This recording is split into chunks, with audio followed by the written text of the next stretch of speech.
പലരും പലതും പറയാൻ മടിക്കും, മനസ്സിലായോ?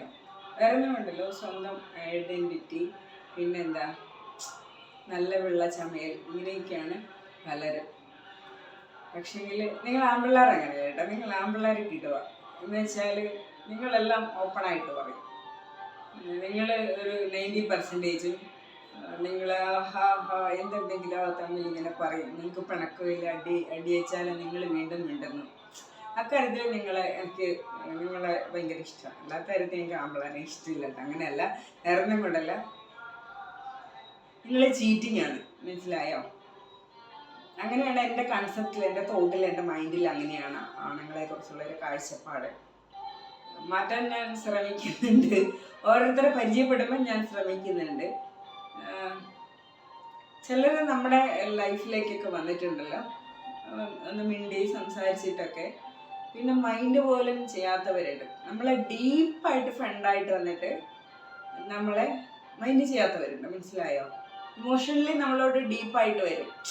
ഞാൻ ബെസ്റ്റിയാന്നുള്ള ലെവലിലോ അല്ലെങ്കിൽ ഒരു ക്രഷാന്നുള്ള ലെവലിലോ വന്നിട്ട് നമ്മളെ കറിവേപ്പില കണക്ക് കാണുന്നവരുണ്ട്. വിട്ടേക്കുക, മനസ്സിലായോ? പിന്നെ എന്നെ സംബന്ധിച്ചിടത്തോളം അതിപ്പോ അങ്ങനെയുള്ളവരെ ഞാൻ പിന്നെ അടുപ്പിക്കില്ല, മനസ്സിലായോ? കുറേ സ്നേഹമൊക്കെ തന്ന് കുറേ ഹെൽപ്പൊക്കെ നമുക്ക് തന്നിട്ട് എന്താക്കുന്നറിയോ, ഇവർ നിന്ന നിപ്പിൽ പിന്നെ വേണ്ട എന്നുള്ള ലെവലിൽ പോവുകയാണെങ്കിൽ ഞാൻ പിന്നെ മൈൻഡാക്കില്ല. ദേഷ്യമോ വെറുപ്പോ ഒന്നുമില്ല.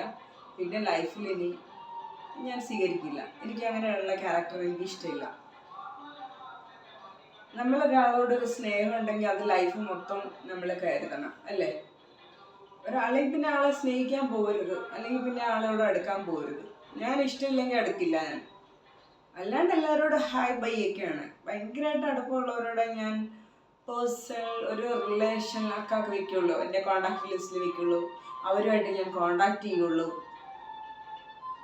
എന്തെങ്കിലും ഒരു ആവശ്യം വന്നാൽ അവരോട് ചോദിക്കുള്ളൂ. ഇങ്ങനെയൊക്കെയാണ് എൻ്റെ ക്യാരക്ടർ. ഞാൻ പിന്നെ എന്തെൻ്റെ മനസ്സിലുണ്ടെങ്കിൽ ഞാനത് തുറന്നു പറയുന്ന കൂട്ടത്തില്ല, മനസ്സിലായോ? പിന്നെ പല പെണ്ണുങ്ങളും ഒരുങ്ങി നല്ല ഭംഗിയടിക്കുന്ന പെണ്ണുങ്ങളെ പറയില്ല ചെന്നിട്ട് നിന്നെ കാണാൻ നല്ല ഭംഗിയുണ്ടെന്ന്. ആണുങ്ങളോടായാലും ഇവളുമാർ പറയില്ല, ഭയങ്കര അസൂയാണ്. എല്ലാവരും അല്ല കേട്ടോ, മിക്ക പിള്ളേരും അങ്ങനെ. പക്ഷെ ഞാൻ അങ്ങനെയല്ല. നല്ല കാണാൻ ഭംഗിയുള്ളവരെയും നല്ല ചിലരുടെ നോസ്പിനൊക്കെ കാണാൻ സൂപ്പർ ആയിരിക്കാം, ചിലരുടെ ഹെയർ സൂപ്പർ ആയിരിക്കാം. ഞാൻ അതെല്ലാം ചെന്ന് ഓപ്പണായിട്ട് പറയാൻ കൊടുത്തില്ല. ഇന്നലെയും പറഞ്ഞു, ഇന്നലെ ചെക്കൻ്റെ കാര്യം മാത്രമേ പറഞ്ഞു. ഞാനങ്ങനെ പലരെയും ഞാൻ കണ്ടു കഴിഞ്ഞാൽ ഞാൻ പറയും, നിങ്ങളെ കാണാൻ നല്ല ഭംഗിയുണ്ട്, അല്ലെങ്കിൽ നിങ്ങളുടെ ഡ്രസ്സ് നല്ല ഭംഗിയുണ്ട്, നിങ്ങളുടെ ഹെയർ നല്ല ഭംഗിയുണ്ട്. ഇങ്ങനെ ഞാൻ പറയും. എനിക്ക് ഭയങ്കരമായിട്ട് ഇഷ്ടപ്പെട്ടാൽ ഞാൻ അവരുടെ അടുത്ത് നിന്ന് അവരെ പറയാറുണ്ട്. പിന്നെ പല പെണ്ണുങ്ങളും പല പെൺപിള്ളേരും ഇങ്ങനെ വായി നോക്കാനൊക്കെ ഇഷ്ടപ്പെടുന്ന കൂട്ടത്തിലാണ്. പക്ഷേങ്കിൽ അയ്യോ നമ്മൾ വായി നോക്കില്ലേ, നമ്മൾ ആരെയും നോക്കില്ലേ, അയ്യോ നമ്മൾ ഇങ്ങനെ പോകുന്ന ആൾക്കാരാണ്. പക്ഷേങ്കിൽ കണ്ണങ്ങോട്ടും ഇങ്ങോട്ടൊക്കെ ഉണ്ടാവും കേട്ടോ. എൻ്റെ കൂളിംഗ് ഗ്ലാസ് വെച്ചുകൊണ്ട് അറിയാത്തതാ, മനസ്സിലായ? കണ്ണങ്ങോട്ടും ഇങ്ങോട്ടും പോകുന്നത് നമ്മുടെയൊക്കെ ഒരു ഏജിൻ്റെ ഒരു ഇതായിരിക്കും. കുറെ കാലം കഴിയുമ്പോൾ അതൊക്കെ മാറുമായിരിക്കും തോന്നുന്നു, അറിയില്ല. എൻ്റെ സ്വഭാവത്തിന് ഞാൻ പൈസ കാലത്ത് ചിലപ്പോൾ എല്ലാം അങ്ങോട്ടും ഇങ്ങോട്ടൊക്കെ വായി നോക്കുമായിരിക്കും. എന്ന് വെച്ചാൽ ഞാൻ കോഴിയൊന്നും ഇല്ലിട്ട് ഇപ്പോഴേ പറഞ്ഞേക്കാം. ഞാനങ്ങനെ ഒരാളെ ഇഷ്ടപ്പെട്ട് ഒരാളിൽ ഇങ്ങനെ ഇഷ്ടപ്പെട്ട് ജീവിക്കാൻ ആഗ്രഹിക്കുന്ന എന്നെ ഭയങ്കരമായിട്ട് സ്നേഹിക്കുന്ന, എന്നെ കെയർ ചെയ്യുന്ന, എന്നെ ഭയങ്കരമായിട്ട് സ്നേഹം തരുന്ന ഒരാളെയായിരുന്നു എനിക്കിഷ്ടം. എല്ലാത്തേക്കും ഇങ്ങനെ ഇതാക്കും. പക്ഷേങ്കിൽ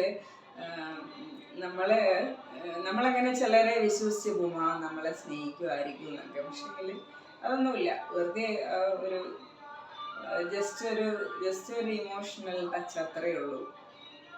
നമ്മളത് അറിയാൻ ചിലപ്പോൾ വൈകിപ്പോയി എന്നിരിക്കും. ആൺപിള്ളേരായാലും അതെ, പെൺപിള്ളേരായാലും അതെ, മനസ്സിലായോ? ആരെയും നമ്മൾ കൂടുതലായിട്ട് അങ്ങനെ നെഞ്ചി കയറ്റി വെക്കണ്ട. എപ്പോൾ വേണേലും നമ്മളെ വിട്ടിട്ട് അവർ പോവാം. എന്നോട് ഒരാൾ പറഞ്ഞ ഡയലോഗ് എന്ന് വെച്ചാൽ, പിന്നെ ഒരാൾ പറഞ്ഞ ഡയലോഗ്, എന്തിനാ ഇങ്ങനെ ഇമോഷണലി ഇത്രത്തോളം സ്നേഹിക്കുന്നത്? എനിക്ക് അങ്ങനത്തെ സ്നേഹമൊന്നും എനിക്ക് ആരോടും ഇല്ല. പിന്നെ ജസ്റ്റ് ഹായ് ബൈ അങ്ങനെ പോകണം, അല്ലാണ്ട് എന്തിനാ ഇങ്ങനെ ഓവർ ടച്ചൊക്കെ സ്നേഹിക്കുന്നത്? എനിക്കത് ഇഷ്ടമല്ല എന്ന് പറഞ്ഞു. അപ്പോൾ എനിക്ക് നട്ടലുള്ളതുകൊണ്ട് ഞാൻ പറഞ്ഞു ശരി ഓക്കെ. ഞാൻ പിന്നെ എനിക്കൊരു ഉപദ്രവവും ഇല്ല കേട്ടോ, ആളെ കൊണ്ട് ഒരു ഉപദ്രവവും ഇല്ല. എനിക്ക് ഹെൽപ്പ് ചെയ്യാൻ ലൈഫിൽ ഉണ്ടായിട്ടുള്ളൂ. പിന്നെ ഞാൻ മിണ്ടണോ വേണ്ടിയോ നിങ്ങൾ പറ. ഞാൻ മിണ്ടിയില്ല. പിന്നെ ഞാൻ മിണ്ടേയില്ല, ലൈഫിൽ മിണ്ടേയില്ല. പക്ഷേ എനിക്ക് തന്നത് ഞാൻ ഒരിക്കലും മറക്കില്ല. എനിക്ക് തന്ന ഹെൽപ്പ്, എനിക്ക് ചെയ്തു തന്ന ഉപകാരം ഒന്നും ഞാൻ ലൈഫിൽ മറക്കില്ല. എൻ്റെ മിസ് ഒരിക്കൽ ചോദിച്ചിട്ടുണ്ട്, ഒരു മിസ്സിൻ്റെ പേരൊന്നും പറയുന്നില്ല, കൽപ്പന നിനക്ക് ഇടുന്ന ഇങ്ങനെയൊക്കെ പറയാൻ കിട്ടുന്നത്, എല്ലാം ഓപ്പണായിട്ട് എല്ലാം നിന്റെ മനസ്സിൽ ഇങ്ങനെയൊക്കെ ഉണ്ടോ പറയാനൊക്കെ ആയിട്ട്, ഇത്രയൊക്കെ നിനക്ക് പറയാൻ പറ്റുമായിരുന്നോ? ഒരിക്കലും അങ്ങനെ വിചാരിച്ചിട്ടില്ല എന്ന് പറഞ്ഞു. ഞാൻ നല്ല പറയും, സ്റ്റാറ്റസിലൂടെ ആയാലും ഞാൻ നല്ല പറയും, മനസ്സിലായോ? ഞാൻ അങ്ങനെ പറയുന്ന കൂടത്തില്ല. എൻ്റെ റോൾ മോഡൽ മാധവിക്കുട്ടിയാണ്, മനസ്സിലായോ? ഞാൻ മാധവിക്കുട്ടിയെ പോലെ പറഞ്ഞുകൊണ്ടേയിരിക്കും. മാധവിക്കുട്ടിയാണ് എൻ്റെ റോൾ മോഡൽ. ഞാൻ ഉള്ളതുപോലെ തുറന്ന് പറയും, മനസ്സിലായോ? ബാക്കി ആരും തുറന്ന് പറയില്ല. മാധവിക്കുട്ടിയൊക്കെ തുറന്ന് പറഞ്ഞ ആളാണ്. ആരെങ്കിലൊക്കെ വേണ്ടേ എല്ലാം തുറന്ന് പറയുന്നതല്ലേ. അപ്പോൾ ഞാനങ്ങനെ തുറന്ന് പറയുന്ന കൂട്ടത്തിലാണ് എല്ലാം. എനിക്ക് എൻ്റെ ഇഷ്ടങ്ങൾ, എൻ്റെ എല്ലാം നടക്കുന്ന കാര്യങ്ങൾ, ഞാൻ ആഗ്രഹിക്കുന്ന കാര്യങ്ങൾ എല്ലാം ഞാൻ തുറന്ന് പറയുന്ന കൂട്ടത്തില്ല. എന്നാൽ പിന്നെ ഇന്നത്തോടുകൂടി വീഡിയോ തീർന്നു. ഷോർട്സ് നോക്കട്ടെ, ഇടാം. ഇതെല്ലാം മാറ്റണം, ഒന്നുകൂടെ കുളിക്കണം. എന്നെ കൊണ്ടാവൂല, പുറത്തിറങ്ങിയാൽ കുളിക്കണമെന്ന് ഞാൻ പറഞ്ഞിട്ടില്ല. വയ്യ. ഒക്കെ മാറ്റി വീട്ടിലിടുന്ന കുപ്പായോട്ട് വരാം. എന്നാൽ പിന്നെ ഹായ് ബൈ.